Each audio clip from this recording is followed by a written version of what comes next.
pagi anak-anakku sekalian. Ibu awali materi yang akan Ibu berikan di dalam MPLS daring ini. Assalamualaikum warahmatullahi wabarakatuh. Bagaimana kabar kalian semuanya yang ada di rumah? Semoga sehat selalu. Bertemu dengan Ibu, yaitu Ibu Siti Masito selaku guru bahasa Sunda nanti di SMP yang akan mengajar kalian. Nah, pada kesempatan ini di dalam materi daring untuk MPLS ini, Ibu akan memberikan materi yaitu tentang kurikulum 2013. Tentunya kalian sudah mengetahui tentang kurikulum 2013 semenjak kalian masih di SD. Adapun tahap pelaksanaan pembelajaran kurikulum 2013 meliputi yang pertama yaitu kegiatan pendahuluan dan kegiatan pendahuluan guru, yaitu pertama, mengkondisikan suasana kelas yang menjadi menyenangkan. Yang kedua, mendiskusikan kompetensi yang sudah dipelajari dan dikembangkan sebelumnya berkaitan dengan kompetensi yang akan dipelajari dan dikembangkan. Yang ketiga, menyampaikan kompetensi yang akan dicapai dan manfaatnya dalam kehidupan sehari-hari. Yang keempat, menyampaikan garis besar cakupan materi dan kegiatan yang akan dilakukan. Serta yang kelima, yaitu menyampaikan lingkup dan teknik penilaian yang akan digunakan. Dalam pembelajaran kurikulum 2013 yang kedua, yaitu kegiatan inti, yaitu kegiatan yang merupakan proses pembelajaran untuk mencapai kompetensi yang dilakukan secara interaktif, inspiratif, menyenangkan, menantang, memotivasi, serta peserta didik untuk berpartisipasi aktif, serta memberikan ruang yang cukup bagi prakarsa, kreativitas, dan kemandirian sesuai dengan bakat, minat, dan perkembangan fisik serta psikologis peserta didik. Kegiatan inti ini menggunakan pendekatan saintifik yang disesuaikan dengan karakter mata pelajaran dan peserta didik.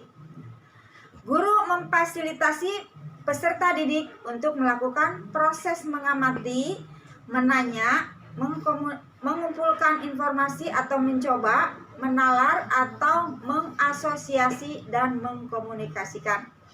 Dalam setiap kegiatan, guru harus memperhatikan perkembangan sikap peserta didik pada kompetensi dasar dari KI 1 dan KI 2, antara lain mensyukuri karunia Tuhan, jujur, teliti, kerjasama, toleransi, disiplin, taat aturan, menghargai pendapat orang lain yang tercantum dalam silabus dan RPP. Yang ketiga yaitu kegiatan penutup atau kegiatan terdiri dari yang pertama, kegiatan guru bersama peserta didik, yaitu 1. Membuat rangkuman atau kesimpulan pelajaran. 2. Melakukan refleksi terhadap kegiatan yang sudah dilaksanakan. Dan yang ketiga, memberikan umpan balik terhadap proses dan hasil pembelajaran. Adapun kegiatan guru pada kegiatan penutup ini, pertama yaitu melakukan penilaian. Yang kedua, merencanakan kegiatan tindak lanjut dalam bentuk pembelajaran remedi, program pengayaan, layanan konseling, dan atau memberikan tugas baik tugas individual maupun kelompok sesuai dengan hasil belajar peserta didik. Dan yang ketiga yaitu kegiatan penutup bagi seorang guru menyampaikan rencana pembelajaran pada pertemuan berikutnya. Daya dukung proses pembelajaran memerlukan daya dukung berupa ketersediaan sarana dan prasarana pembelajaran. Sarana yang meliputi perabot, peralatan pendidikan, media pendidikan, buku dan sumber belajar lainnya, bahan habis pakai, serta perlengkapan lain yang diperlukan untuk menunjang proses pembelajaran yang teratur dan berkelanjutan. Prasarana yang meliputi yaitu lahan, ruang kelas, ruang pimpinan atau satuan pendidikan, ruang pendidik, ruang tata usaha, ruang perpustakaan, ruang laboratorium, ruang bengkel kerja, ruang unit produksi, ruang kantin, instalasi daya dan jasa, tempat berolahraga, tempat beribadah, tempat bermain, tempat berkreasi, dan ruang tempat yang lainnya. Yang selanjutnya dalam kurikulum 13 yaitu ada yang namanya aspek penilaian. Di dalam aspek penilaian ini ada beberapa hal yang harus diketahui. Yang pertama yaitu aspek pengetahuan.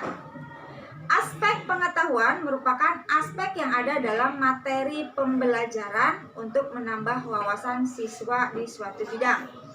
Di dalam struktur kurikulum ini, jenjang SD memiliki pengetahuan sebanyak 20% dan 80% aspek karakter. Jenjang SMP memiliki bobot pengetahuan 40% dan 60% aspek karakter. Dan jenjang SMA memiliki bobot pengetahuan 80% dan 20 aspek karakter. Pada kurikulum 2013 memang diintegrasikan dengan pendidikan karakter yang sebelumnya telah dicanangkan pemerintah sebelum terbentuk kurikulum ini. Adapun aspek penilaian yang kedua pada kurikulum 2013 yaitu aspek keterampilan.